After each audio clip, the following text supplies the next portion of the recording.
made a snap decision when I was asked to run in 1997, and I ended up a week before the nomination meeting, actually 8 days before the nomination meeting, throwing my hat in the ring. Membership sales had closed off, and I canceled a trip to Denver, returned to Nova Scotia, and campaigned among those members, those who had purchased or had pre-existing memberships, to win the nomination in a contested nomination.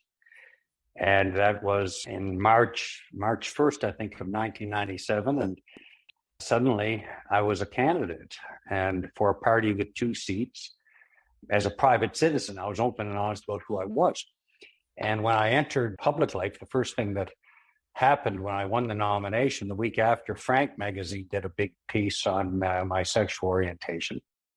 As the election heated up, I had a lot of signs to face, but it was a tough time. And I had been warned by my business partners that they're making a big mistake.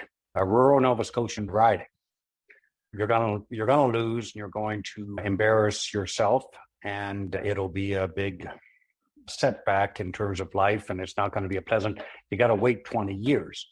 Well, that was well intentioned, I'm certain, but I did win my first election, and part of that was Jean Charest.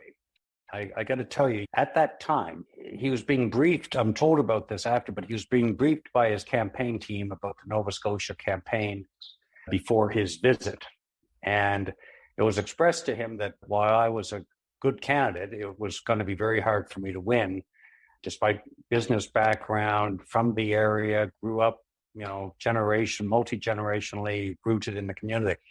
But the fact that I was gay was a real issue and problem, and it was creating real issues in the campaign and that kind of thing. And so they weren't really recommending that he spend much time in my riding. He wanted to come to my riding, and he did. And I'll never forget, in that campaign, keep in mind, this is 1997, he got off the campaign bus and he shook my hand. He looked me in the eyes and said, "I'm so proud of you.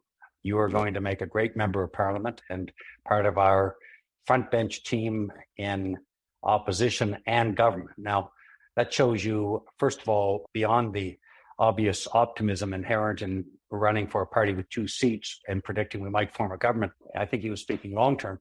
The decency really made a big difference to me. And then after I got elected, he named me a foreign affairs critic and then later finance critic, and encouraged me to come out to caucus.